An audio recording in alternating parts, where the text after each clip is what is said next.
Hello everyone, welcome to the channel. I hope you all are fine and great. So in today's lecture we will continue the chapter Constitution Why and How class 11th.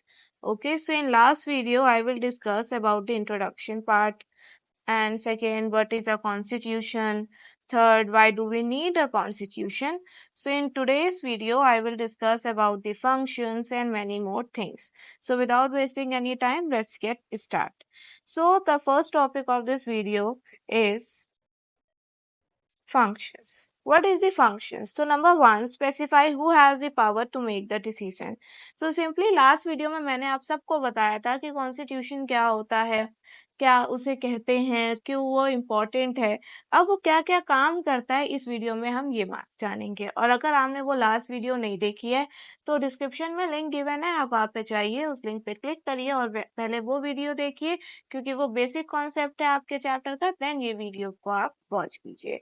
तो पहला function कह रहा है specify who has the power to make the decision, यानी कि ये हमें बताता है और स्पेसिफाई करता है उन लोगों को कि कौन लोग डिसीजन लेने वाले हैं और जो डिसीजन लेने वाले हैं उनकी क्या पावर होगी। The constitution assign power to different level of the government. तो जो कॉन्स्टिट्यूशन है वो अलग अलग फॉर्म ऑफ गवर्नमेंट को अलग अलग पावर देता है और ये सारी चीजें कॉन्स्टिट्यूशन ने खुद मेंशन करी है। Number two is establish the procedures of governance.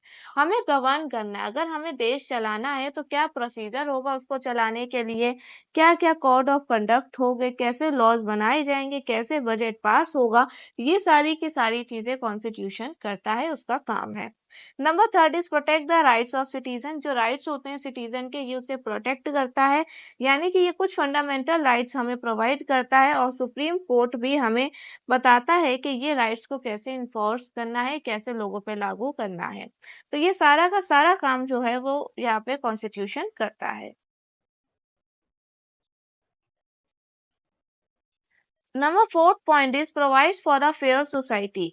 जो डायरेक्टिव प्रिंसिपल्स अगर आपको नहीं पता तो मैं बता दूं कि डायरेक्टिव प्रिंसिपल्स बेटा उन चीजों को कहते हैं, उन रूल्स को कहते हैं जो एक पर्टिकुलर स्टेट बनाता है। क्योंकि बेटा जैसे हम सबको पता है इंडिया एक डाइवर्स कंट्री है, यहाँ पे नेचुरल रिसोर्सेज से लेके रिलीजन का सब कुछ बहुत अलग है। तो कहाँ पे कौन सी नीड है ये वहाँ के लोगों को ज्यादा अच्छा पता होगा। तो अगर वहाँ के लोगों को अच्छा ज्यादा पता है तो वो अपने बारे में ज्यादा अच्छा सोच सकते हैं, ये चीज कॉन्स्टिट्यूशन जानता है। तो उसने एक डायरेक्टिव प्रिंसिपल्स का भी ऑप्शन स्टेट को दिया हुआ है कि जो भी एक स्टेट गवर्नमेंट है वो अपने स्टेट के हिसाब से अगर कुछ उसे एक अलग लॉ बनाना है अपने स्टेट के लिए तो वो बना सकती है।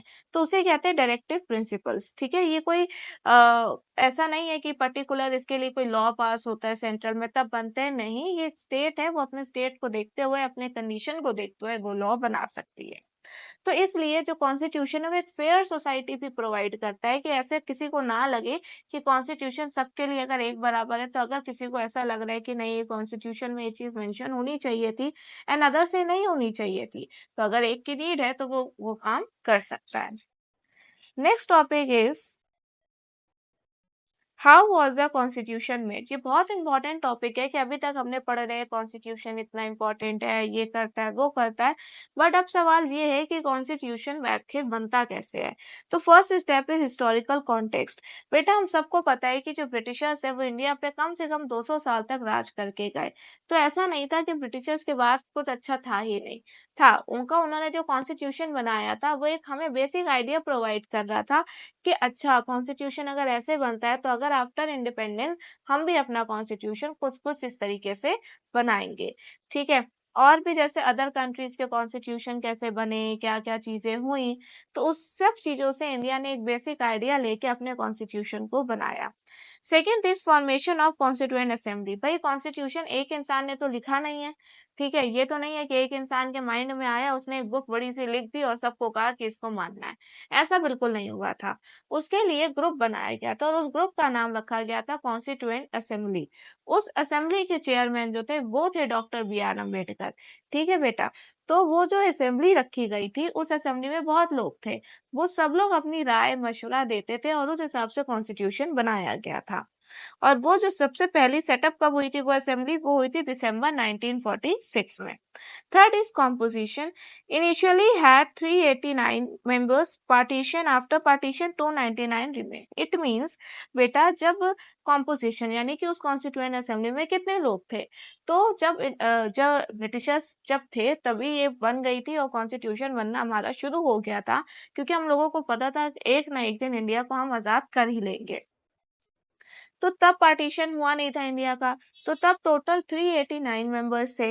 लेकिन जब इंडिपेंडेंस हो गई, उसके बाद पार्टीशन हो गए, पाकिस्तान बांग्लादेश सब अलग अलग हो गए, तो हमारे पास केवल कॉन्स्टिट्यूएंट में 299 मेंबर्स ही रह गए थे, जिसमें जवाहरलाल नेहरू थे, सरदार पटेल थे, डॉक्टर बी आर अम्बेडकर थे और भी लोग थे। Then fourth point is drafting committee. ठीक है, तो उन्होंने क्या किया था, ड्राफ्टिंग कमेटी, उन्होंने एक कमेटी बनाई। कब बनाई? 29 अगस्त 1947 को। तो 29 अगस्त 1947 को उन्होंने बनाई एक drafting committee. Task with preparing the first draft. Drafting committee का मीन्स होता है कि फाइनली सबने सोच लिया, अब उसको एक रफ पेपर में लिखना। तो वो एक रफ पेपर में, एक रफ फॉर्मेट में लिख रहे थे, ड्राफ्ट कर रहे थे, उसी को कहते हैं ड्राफ्टिंग करना। ठीक है। सो यहाँ पे उन्होंने ड्राफ्ट किया था, जिसमें doctor B R Ambedkar chairman बने थे और उन्होंने प्रिपेयर किया था फर्स्ट ड्राफ्ट। देन है एडॉप्शन एंड इन्फोर्समेंट। अब बेटा बात आती है कि एक्चुअल में वो कब इन्फोर्स हुआ था। ठीक है, तो कॉन्स्टिट्यूशन को अडॉप्ट कब किया गया था? तो कॉन्स्टिट्यूशन को बेटा अडॉप्ट किया गया था 26 नवंबर 1949 को। ठीक है, 1949 को अडॉप्ट कर लिया गया था, यानी कि वो बन गया था। लेकिन वो इफेक्ट में कब आया? वो इफेक्ट में यानी कि लोगों पे कब लागू हुआ? तो लोगों पे लागू हुआ था 26 जनवरी 1950। तो यहाँ पे दो डेट्स बहुत इंपॉर्टेंट है। पहला है एडॉप्शन यानी कि कब वो बना, तो वो बन गया था 26 नवंबर 1949 को। और वो इफेक्ट में कब आया? तो इफेक्ट में यानी कि लोगों पे कब लागू हुआ, तो वो हुआ 26 जनवरी 1950, जिसको हम एज अ रिपब्लिक डे जानते हैं। अब हम देखेंगे बेटा सोर्सेस। सोर्सेस क्या थे, यानी कि कहाँ से हमने सोर्स लिया। होता है ना, आपको कोई प्रोजेक्ट वर्क बेटा स्कूल देता है तो आप गूगल पे सर्च करते हो, या किसी ने बनाया होता है तो उससे रेफरेंस लेके अपना एक प्रोजेक्ट कंप्लीट करते हो। तो इसी तरीके से जब कॉन्स्टिट्यूशन का एक प्रोजेक्ट इंडिया के सामने था, तो उसने कहीं ना कहीं सर्चिंग करी, कहीं ना कहीं से रेफरेंस लिया और फाइनली उसने अपना प्रोजेक्ट कंप्लीट किया था। तो वो क्या रेफरेंसेस थे, वो क्या सोर्सेस थे? तो पहला सोर्स कंट्री क्या था? तो बोरोड फीचर्स, यानी कि उसने देखा था, तो बोरोड फीचर्स थे, यानी कि उसने बाहर की कंट्रीज को देखा, जैसे ब्रिटेन। ब्रिटेन से उसने rule of law, parliamentary system वगैरह को समझा। ठीक है, उसके बाद यूएसए से उसने फंडामेंटल राइट्स और जुडिशियल रिव्यूज को समझा कि अच्छा यूएस में ये फंडामेंटल राइट्स है तो हमारे पास भी होने चाहिए। आयरलैंड से उसने डायरेक्टिव प्रिंसिपल की स्टेट पॉलिसी को समझा कि भाई कॉन्स्टिट्यूशन तो पूरी कंट्री के लिए है, लेकिन हो सकता है कि कोई स्पेशल कंडीशन हो किसी स्टेट के लिए, तो वो क्या करे। तो उसके लिए उसने देखा कि आयरलैंड में क्या होता है। कनाडा से उसने क्वाइस फेडरल स्ट्रक्चर और रेसिडुअल पावर को समझा। ऑस्ट्रेलिया से उसने कॉन्करेंट लिस्ट और लैंग्वेज ऑफ द प्रेमिएबल समझा। यूएसएसआर से उसने 5 ईयर प्लान्स और सोशलिस्ट प्रिंसिपल को समझा कि अच्छा यूएस में ऐसा होता है, 5 ईयर प्लान्स बनाए जाते हैं, कि ऐसा तो नहीं है कि हर साल प्लानिंग करने बैठ जाएंगे तो एग्जीक्यूट कब करेंगे, तो एक ही बार 5 साल की प्लानिंग कर लेते हैं और फिर 5 साल वो काम करते हैं। फ्रांस से उसने रिपब्लिक, लिबर्टी, इक्वालिटी, फ्रेटर्निटी, ये सारे पॉइंट्स को समझा। और जब वो ये सारी चीजें समझ गया तो उसे एक रफली आइडिया मिल चुका था कि उसे इस तरीके से अपने कॉन्स्टिट्यूशन में ये सारे पॉइंट्स रखने हैं, और यहाँ से उसने सोर्सेस का इस्तेमाल करके ये सारे काम करे। तो आई होप यहाँ तक आपको क्लियर हो गया होगा। Next is feature of the Indian constitution. Actual में फीचर्स क्या है? तो फीचर्स, सॉरी,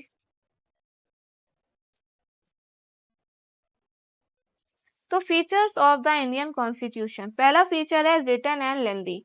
फीचर्स की बात मीन्स होता है कि क्या क्या उसके अंदर क्वालिटीज है, क्या क्या उसके एक्सेप्शंस हैं।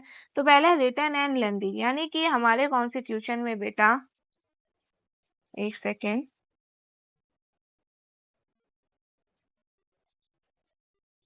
हमारे कॉन्स्टिट्यूशन में 395 आर्टिकल्स लिखे गए हैं। ठीक है, कितने आर्टिकल्स हैं बेटा? 395 आर्टिकल्स, और उसमें 12 शेड्यूल्स हैं। ठीक है, 395 आर्टिकल्स है और 12 शेड्यूल्स हैं। Okay, federal system with a strong centre, यानी कि उसमें ड्यूअल गवर्नमेंट सिस्टम भी रखा गया। जैसे कॉन्स्टिट्यूशन में, वैसे अगर आप अदर कंट्रीज में देखो तो वह स्टेट गवर्नमेंट आपको कम मिलेगी, बट इंडिया का जैसे केस ही ऐसा था, वो हर किसी को पावर, हर किसी को राइट देना चाहता था। तो यहाँ पे हमारे कॉन्स्टिट्यूशन ने दो कॉन्सेप्ट रखे। कौन कौन से रखे? ड्यूअल गवर्नमेंट कॉन्सेप्ट रखे, जिसमें उसने कहा गवर्नमेंट दो तरीके से होगी, एक सेंट्रल लेवल पे होगी और एक स्टेट लेवल पे होगी। पार्लियामेंट्री फॉर्म ऑफ गवर्नमेंट, यानी कि उसने कहा कि यहाँ पे पार्लियामेंट्री फॉर्म ऑफ गवर्नमेंट होगी। अगर आपको कोई भी डिसीजन लेना है तो उसके लिए आपके पास पार्लियामेंट बैठाई जाएगी, वहां पे डिस्कशन होगा, वोटिंग होगी, तभी वो डिसीजन लिया जाएगा। कोई भी एक इंसान नहीं ले सकता। सेकुलरिज्म उसने रखा कि यहाँ पे इंडिया का कोई भी एक ऑफिशियल रिलीजन, कोई भी ऑफिशियल लैंग्वेज नहीं होगा। यूनिवर्सल एंड फ्रेंचाइजी का एक फीचर है कि हर जो भी सिटीजन इंडिया का 18 ईयर से अबव है, ठीक है, 18 ईयर से क्या है बेटा, वो अबव, तो वो वोट दे सकता है। फिर उसने फंडामेंटल राइट्स और ड्यूटीज के बारे में रखा, यानी कि उसने कहा कि कुछ ऐसे राइट्स होने चाहिए जो हर एक इंसान को मिलेंगे अगर वो इस कंट्री का सिटीजन है। आइदर वो कोई भी एज का हो, कोई भी रिलीजन का हो, कोई भी जेंडर का हो, उसे ये राइट मिलेंगे अगर वो इंडिया में है। इंडिपेंडेंट जुडिशरी, यानी कि उसने कोर्ट का कॉन्सेप्ट वो लाया, ठीक है, और उसने वो कॉन्सेप्ट लाया कोर्ट का, और उसने कहा कि ये नहीं है कि गवर्नमेंट की अपनी मन मर्जी चलेगी, कि एक बार अगर वो इलेक्शन जीत जाती तो वो कुछ भी करेगी, ऐसा नहीं है। सुप्रीम कोर्ट आंसरेबल होगा, यानी कि उसको सुप्रीम कोर्ट को आंसर करना होगा अगर वो कुछ भी गलत करती है। So next topic is how does a constitution gain how does a constitution gain legitimacy, यानी कि कॉन्स्टिट्यूशन फेमस क्यों हुआ। ठीक है, बहुत से क्या ऐसी वजह रही कि कॉन्स्टिट्यूशन को एक लॉफुल और लीगल माना गया, कि भाई हमने बना रहे हैं तो कोई ना कोई तो होगा ना, कहेगा कि हम लोग कौन होते हैं कॉन्स्टिट्यूशन बनाने वाले। क्यों? क्योंकि बेस, अब ये लोगों को क्यों पसंद आया कॉन्स्टिट्यूशन, ये हमें मेन रीजन देना है यहाँ पे। ठीक है, तो क्यों पसंद आया था,